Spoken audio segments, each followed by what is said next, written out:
Bom dia, gente. Tudo bem com vocês? Professor Sandro na área. Sejam bem-vindos à segunda etapa. Depois de umas férias, né? Forçadas, mas necessárias, nós estamos de volta, tá certo? Saudade de vocês. Acredito aí que nós vamos fazer um bom começo, né? Um bom retorno nas nossas aulas remotas, não esquecendo sempre que a aula dada é a aula estudada. A gente está verificando aí os participantes, né? Geralmente eu vejo na minha lista de participantes que eu tenho aí o apoio de vocês, né? Na maioria das vezes eu até peço para que vocês chamem os colegas de vocês para participarem da aula, para a gente ter um bom andamento, né? Vocês são formandos, para assegurar que vocês tenham aí uma boa, né? Um bom caminho até o final, o fim dessa etapa, tá certo? Então, planejamento da aula de hoje. Vocês sabem que sempre faço, né, com vocês o planejamento das aulas do dia, né? Sempre quando a gente entra, tá? Sempre quando a gente entra aqui. E aí, como é que vai ser esse andamento? Na verdade, o que nós vamos fazer hoje é um apanhado geral daquilo que a gente já trabalhou, né? Deixa eu ajustar aqui direitinho para ver se vocês. Tá, ficou melhor agora. Um apanhado geral daquilo que a gente trabalhou. Toda a parte de eletricidade básica até nós chegarmos, né? Chegarmos à matéria normal, tá? Então, vou começar aí compartilhando minha tela direitinho com alguma pergunta que vocês queiram fazer. Oi, Mari, hoje, Sé, Bernardo, Melissa, Júlia, John, né? Jonathan tá aí também, tá certo? Ah, eu acho que é legal a gente fazer esse contato aí, porque vocês estão sempre presentes na minha aula, tá? Vou fazer assim, vou compartilhar a tela e a gente vai pegar lá no comecinho do primeiro bimestre, né, que está sendo finalizado, tá? Está sendo finalizado para fazer aquela retomada que eu falei para vocês. Então, o que, que é a retomada? Né? O que, que é a retomada? Vou compartilhar com vocês aqui. Olha aí na nossa tela, né? Na nossa tela, a retomada dos conceitos de eletricidade básica. Deixa eu aumentar um pouco essa tela. Tá bom aí para vocês esse tamanho, gente? Eu vou colocar no modo foco. Vocês estão conseguindo enxergar aí direitinho? Dá só um ok para mim que eu vou, que aí eu passo para o modo foco, aquele modo mais fácil da gente visualizar. Deixa eu ver aqui as respostas dos nossos participantes. Ótimo, tá? Valeu, gente, pela confirmação aí. Então, vou passar para aquele modo lá e a gente vai fazer aquela viagem, né? Olha aí o modo foco, né? Fica mais fácil da gente entender. Então, como nós estamos no nono ano, né? Finalizando nossa jornada nas aulas de laboratório, a gente está trabalhando com a eletricidade básica e as suas aplicações no dia a dia, né? Então, a gente começa a eletricidade básica com as definições, as grandezas elétricas, né? Que são as grandezas elétricas, aquelas que determinam o fluxo de eletricidade tanto no nosso dia a dia aqui, né? Residencial, na indústria, no mundo, os conceitos de energia, né? E voltando aqui para o Brasil, a maior, né? O maior consumo de energia elétrica do Brasil ainda é de forma hidrelétrica, tá? A geração de energia por meio, né, do movimento das águas, né, das águas represadas de um rio. Então, como é que nós vamos entender esse conceito? Primeiro, vamos lá para os conceitos da eletricidade comum, falando assim, que a corrente elétrica é o fluxo ordenado de partículas portadoras de cargas elétricas e o seu deslocamento dentro de um condutor. Condutor, né, aquele que a gente já sabe que é o metálico, tá? Por que é o metal utilizado em larga escala para conduzir eletricidade? porque ele tem uma característica básica, química, que libera, né, o metal libera elétrons com facilidade, tá certo? Na sua estrutura. Então, o metal, ele é um excelente condutor de corrente elétrica, tá? Então, por definição, a unidade de medida da corrente elétrica é o ampere, tá?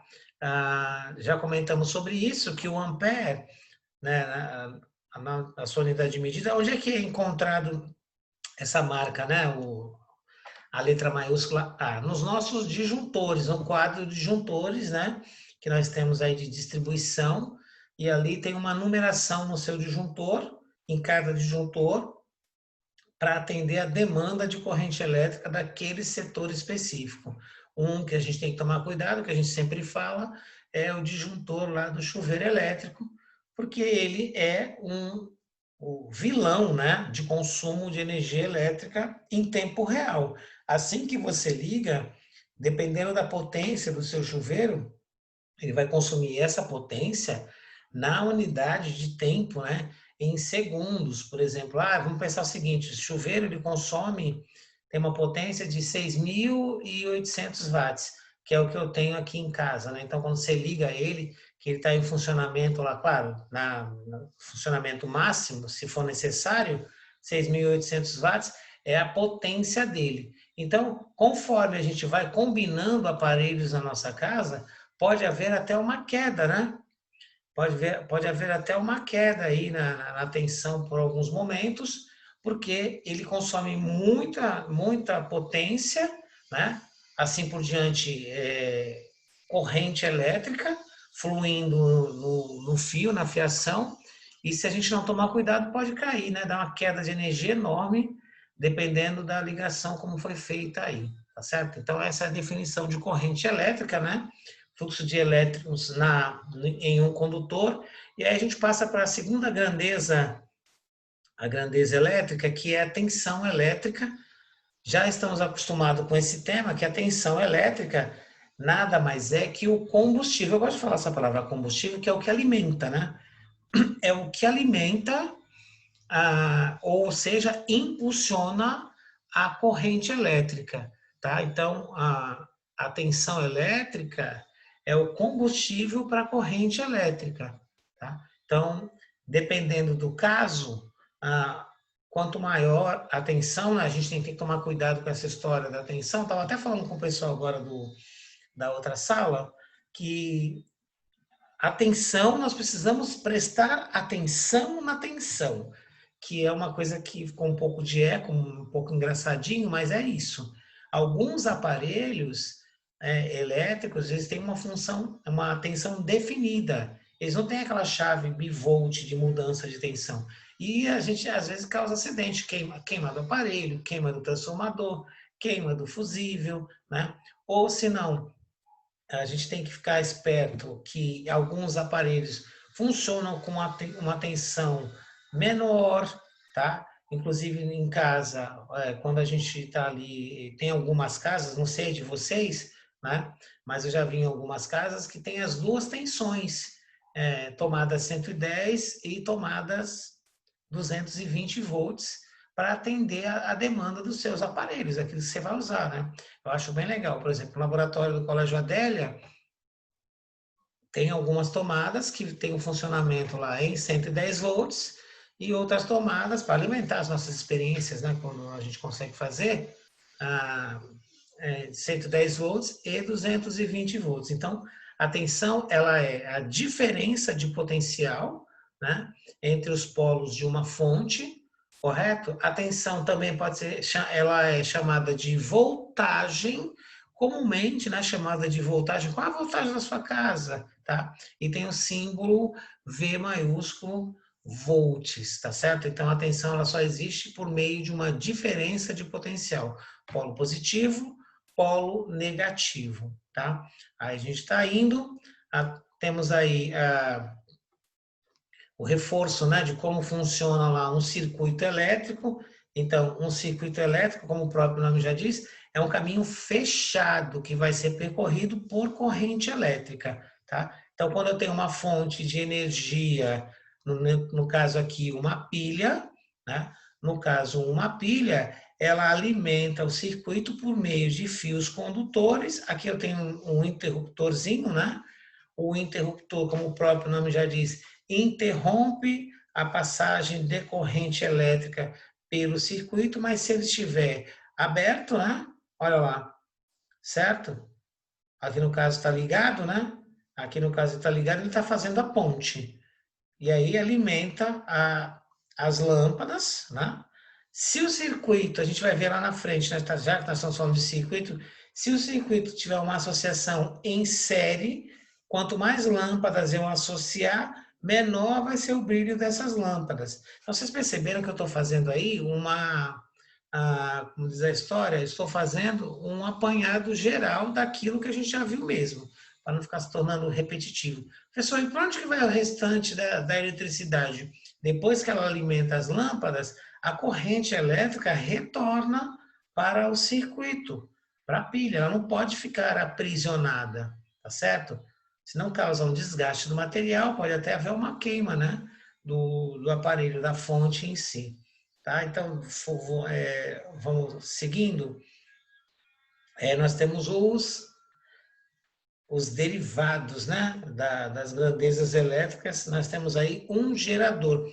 Uma coisa bem interessante que eu posso falar para vocês de relação gerador é que ele é um transformador de energia, tá certo? Então, o gerador, ele não cria. Engraçado é que gerador é que gera, né? Quem é que gera energia, né? Que cria energia, né? É gerada da onde, né? Na verdade, gente, a palavra gerador eu não concordo muito com ela assim, né? No conceito físico. Estou muitos anos na área já, né?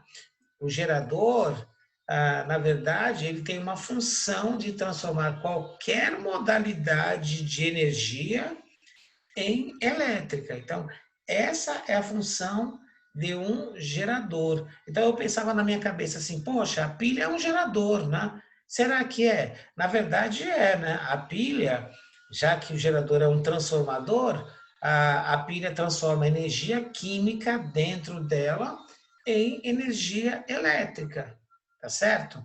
Então eu posso chamar a pilha de um gerador? Sim, porque se ela está transformando energia química em elétrica para o funcionamento dos circuitos, o que são as baterias dos nossos celulares, né, dos nossos notebooks, dos tablets, para quem tem, né?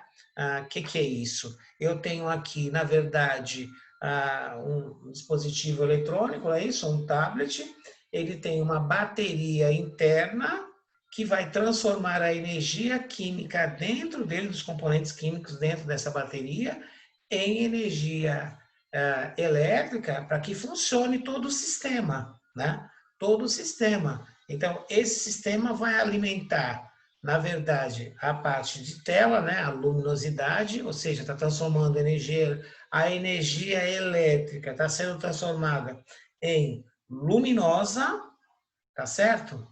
Em sonora, correto? E para finalizar, a dissipação de energia é quando ele aquece, né? Às vezes você está jogando, você está no celular também, ele está aquecendo, ou seja, está dissipando energia na forma de calor. Olha só as transformações de energia de um gerador elétrico, tá? Então, a gente praticamente usa todo dia, né? Toda hora esse tipo de equipamento, né? De gerador. Ele transforma uma energia em outra, ou seja, vamos pensar uma coisa, né? Se você tem aí um liquidificador, o liquidificador ele já faz o contrário, ele pega energia elétrica e transforma em mecânica, tá certo? Para processar os alimentos. Já o gerador em si, o gerador elétrico, ele transformaria essa energia mecânica em eletricidade, que é o que funciona nos carros, tá? Que é o que funciona nos carros. A movimentação do carro, né, o giro do motor, como a gente fala, esse giro do motor vai passar por um processo né, de uns equipamentos, por exemplo, um alternador, correto? E um dínamo, que aí vão transformar essa energia cinética do carro em eletricidade. como vai funcionar agora, né? Está funcionando já tem um tempinho, né? Mas no Brasil não é tão difundido assim, os carros híbridos, né? A gente fala não é tão difundido por questões de preço, né?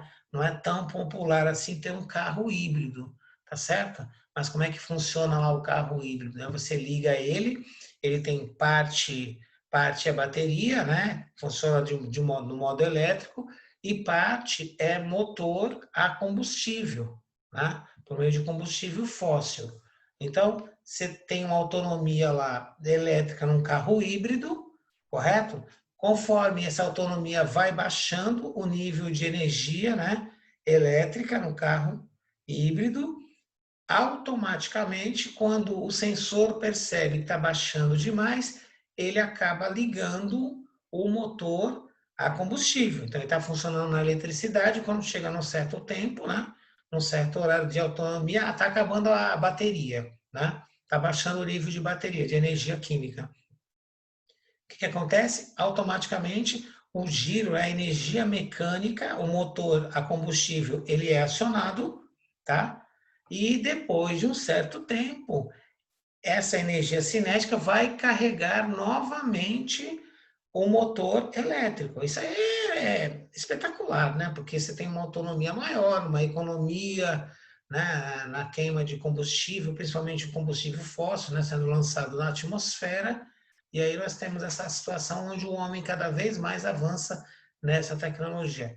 Eu acredito, já que nós estamos falando de eletricidade, que depois de um certo tempo, né, eu vou estar bem velhinho, né? Não sei se vou estar nesse plano ainda, mas eu acredito que a nossa frota daqui a uns 20 anos ah, possa estar aí praticamente com 50% dos seus veículos, ou um pouco mais, né? Funcionando a energia elétrica, tá? Por essa geração de energia por meio desses transformadores de energia mecânica em elétrica, tá? Vamos seguindo aí com a nossa retomada, né? Seguindo com a nossa retomada, aí nós temos os tipos de corrente elétrica, né? Os tipos de corrente elétrica, corrente contínua, como o próprio nome já diz, né? Ela tem lá um fluxo estável de caminho que os elétrons percorrem, né? Não existe lá, quando a corrente é contínua, não existe aqueles picos de energia, né? Não existe esse tipo de pico. Por isso, na maioria das vezes, a gente usa aí os estabilizadores, quando a gente tem um PC, né? Um desktop, tá certo? Uma torre, que a gente fala, na maioria das vezes a gente prefere usar um estabilizador para pegar a corrente alternada, que eu já vou falar para vocês, e transformar em corrente contínua. Ele faz essa passagem, né?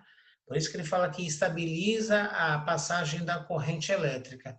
Então, onde é que são utilizadas as correntes contínuas, né? Nas pilhas e nas baterias, tá? E aí a simbologia, né, da corrente contínua está aqui embaixo, né? O CC para nós, corrente contínua, ou DC, né? Quando a gente vê nos aparelhos importados, tá certo? Vem do inglês lá, corrente direta, ó, direct current, né? Olha eu falando inglês aí, né? Só para ficar provocando esse pessoal que manja muito da língua, eu procuro falar o meu português, né?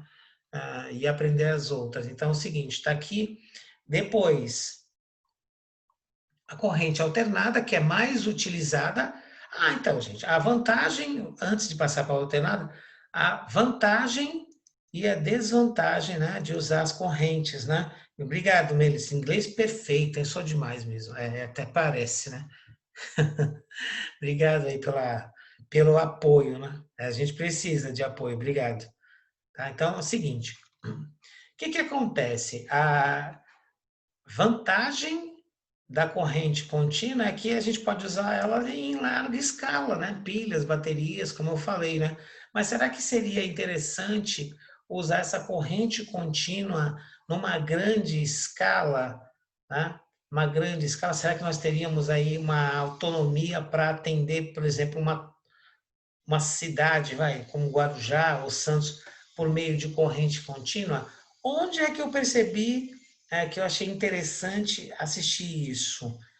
Eu vi um filme, tá na Amazon, quem tem a Amazon, ou se não, quem tem oportunidade de ver em outras plataformas, no Prime, a Batalha das Correntes, que trata lá da época de 1800, né? Onde aquela batalha com o Thomas Edison, o inventor da lâmpada, com o Nikola Tesla, que eles eram da mesma época, tá? Então, a batalha da corrente, já que nós estamos das correntes, já que nós estamos falando de eletricidade, é muito interessante, porque um defendia a corrente contínua e o outro defendia a corrente alternada. A corrente alternada, gente, é o que a gente mais usa no nosso dia a dia, tá?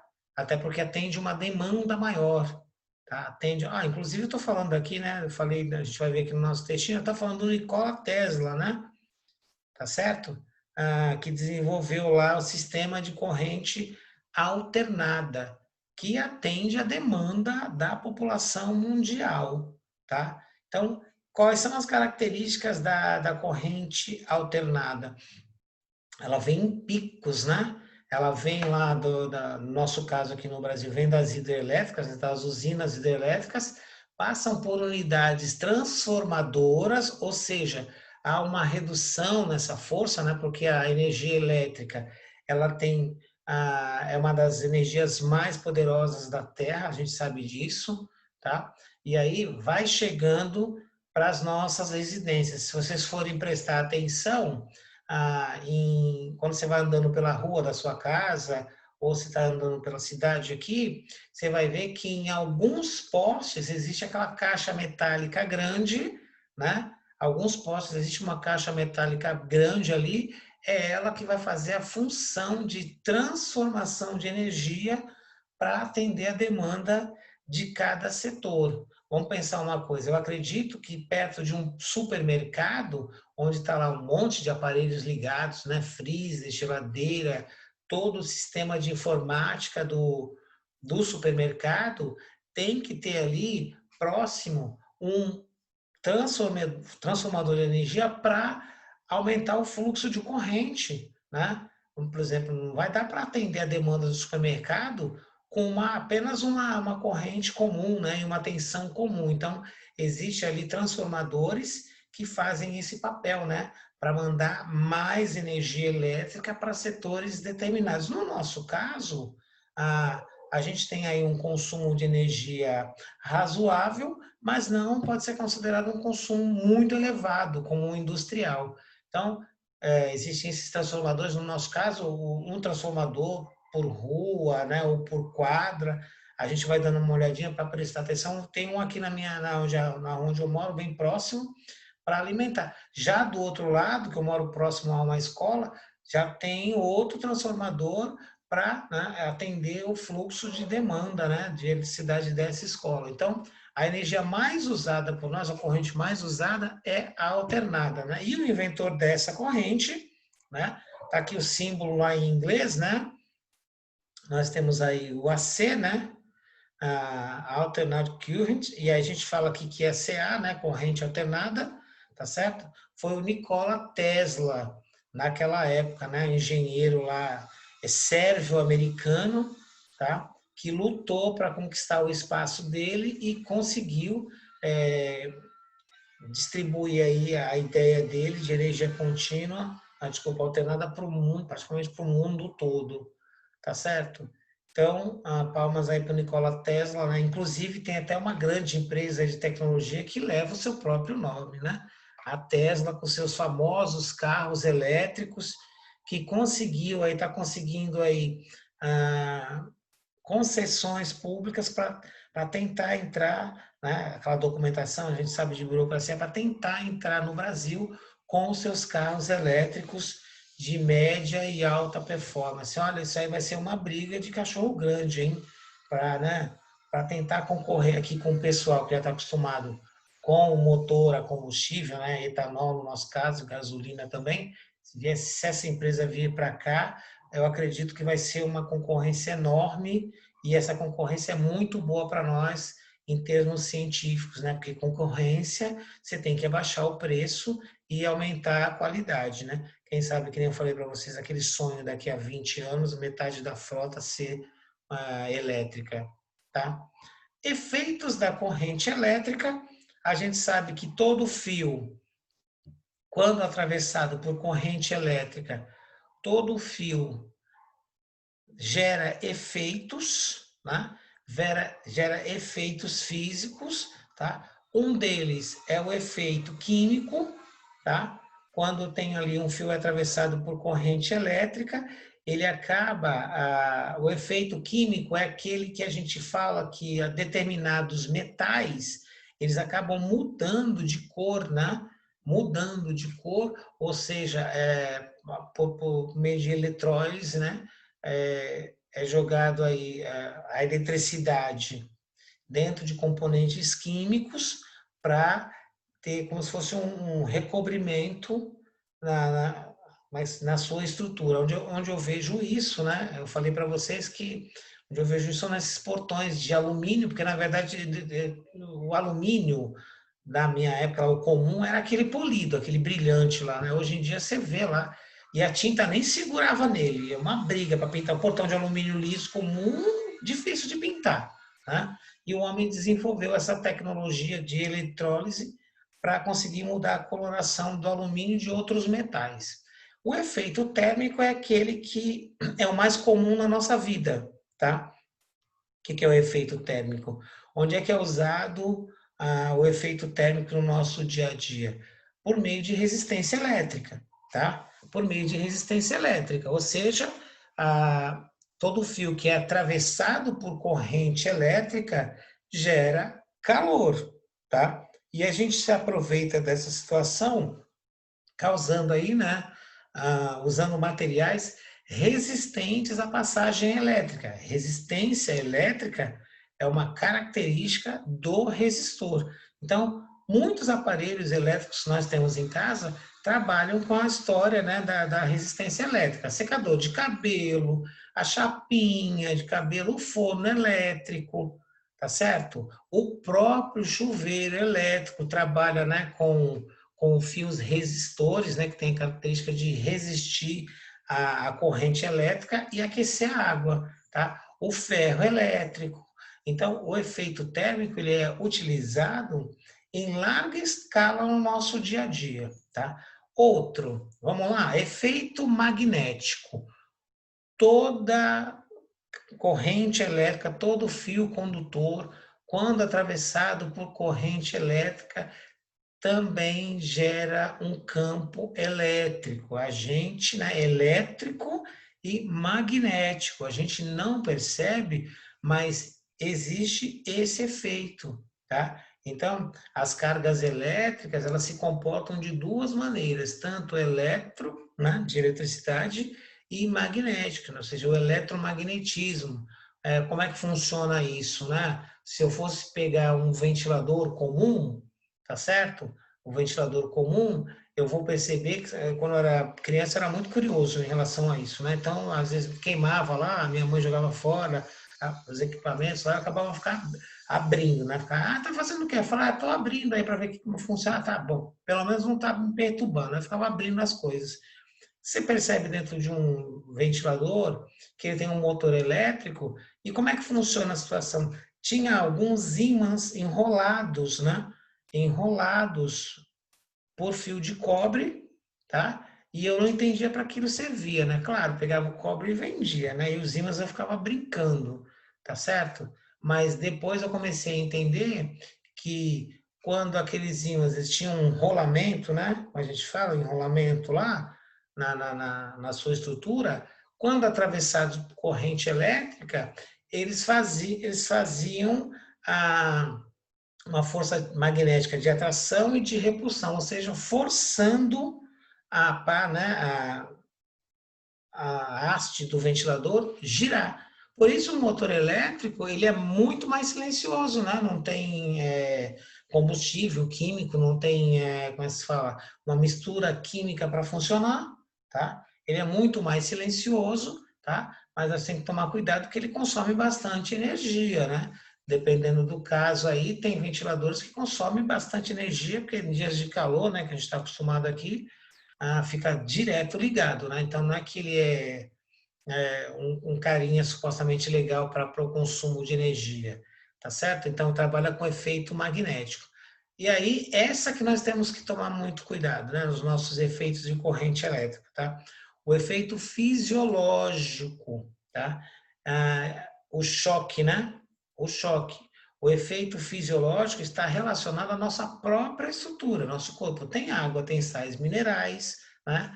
E, na verdade, a água, juntamente com sais minerais e algumas, né, componentes químicos que nós temos dentro do nosso corpo, principalmente o ferro na nossa corrente sanguínea, né, eles são bons condutores de energia. Então, eu tenho que tomar muito cuidado com a manipulação de fios, né, de condutores. Deixa eu dar uma olhadinha aqui quem está falando comigo, né?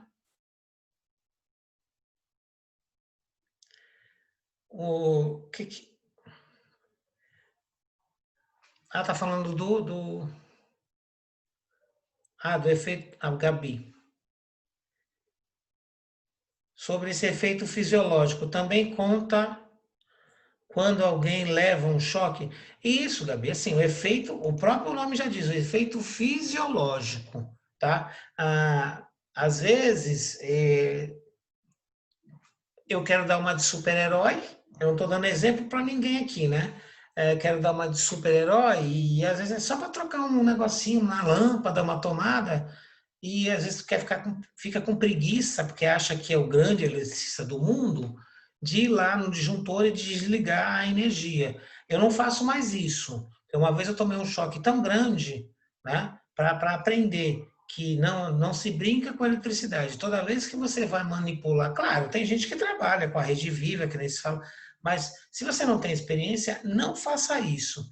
Então, eu acabei mexendo sem querer, acabei tocando num fio energizado, tomei um choque muito grande, passei mal, tá? E foi assim, por um bom período de tempo. Eu fiquei quase uns 40 minutos, não estava legal, sabe?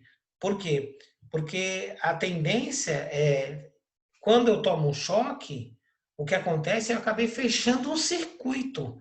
É como se eu fosse um circuito elétrico, tá? Então, a energia elétrica, ela me reconheceu como parte do circuito. Aí eu tomei esse choque elétrico. Quais são os efeitos fisiológicos? Na verdade, você toma aquele choque, né? Você fica, ah, sei lá, você fica praticamente paralisado, porque a tendência quando você toma um choque elétrico é que os seus músculos se contraiam, tá? E vai ligar diretamente ao coração. Então, esses são os efeitos fisiológicos que a gente fala. Deixa eu ver aqui se vocês estão perguntando mais alguma coisa.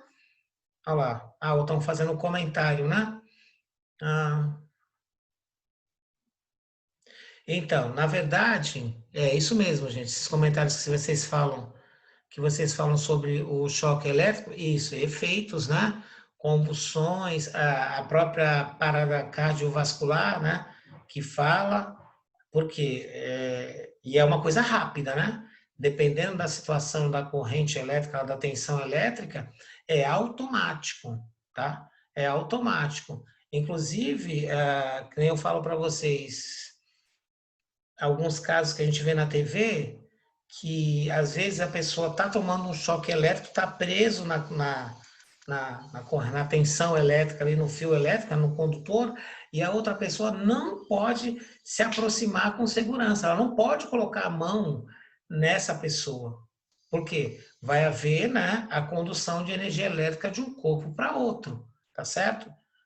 O chamado efeito fisiológico. E aí vai tomando choque, continua. Quem for tocando, segurando, continua tomando descarga elétrica, tá? Continua tomando descarga elétrica. Então a gente tem que tomar cuidado com essa história do efeito fisiológico quando vai lidar com eletricidade, tá?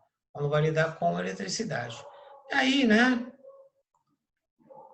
Chegando mais próximo lá dos nossos apontamentos passados, temos aí os medidores, né? De medidores elétricos. Esse é o mais comum, né? Já é antigo, ele já está sendo assim, por exemplo, aqui em casa a CPFL já veio trocar, não é mais esse, né? Não é mais esse é o mecânico, tem eletromagnético, mas aqui o contador dele é mecânico, tá? Em casa, é esse modelo aqui já, ó. Esse modelinho, desse lado aqui, ó. Aqui é o digital. Tem uma maior precisão, né? Eles falam que tem uma maior precisão, ele fica interagindo lá com o fluxo de corrente, de mais fácil leitura. Então, esses são os modelos novos. E qual é a unidade de medida desses, né, dos medidores elétricos? É em quilowatts-hora, tá? Em quilowatts-hora. Deixa eu ver aqui, Jonathan.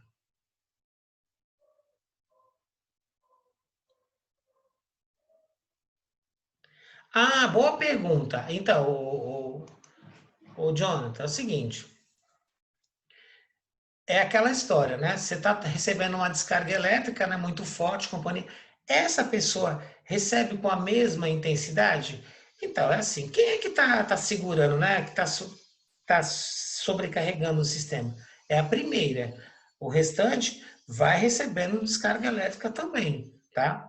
Então, dependendo da quantidade de pessoas, não é a mesma, mas pode ser fatal para o monte.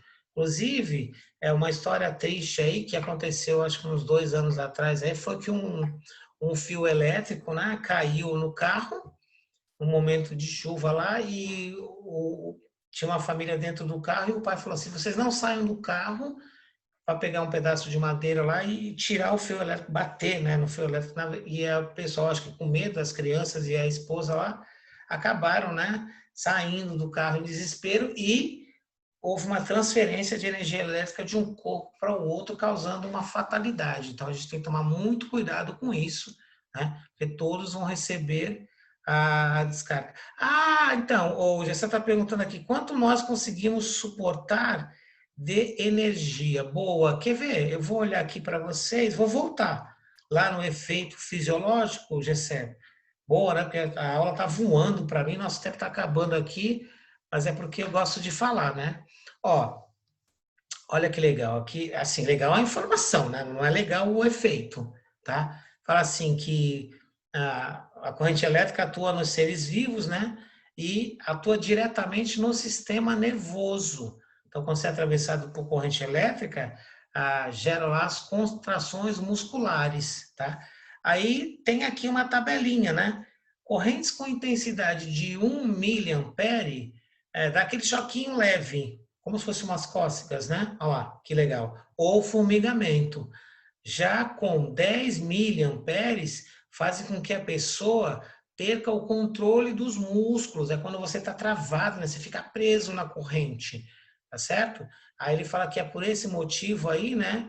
Que fica difícil de abrir a mão e se livrar do contato. Lembra quando a gente falou que a pessoa passou de uma corrente de 10 miliamperes, está segurando, o músculo fica retraído, contraído, você fica preso.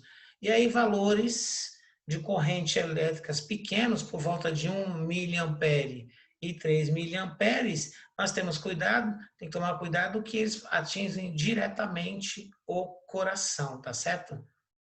Então, queridos, saudade de vocês, tá? Ficamos por aqui. Semana que vem, né? Se der tudo certo, nós nos encontramos no mesmo canal, tá? Então, agradeço a vocês aí, a, agradeço a vocês a audiência, né? Muito obrigado, tá certo? Por tudo e tamo junto, tá? Que Deus abençoe vocês.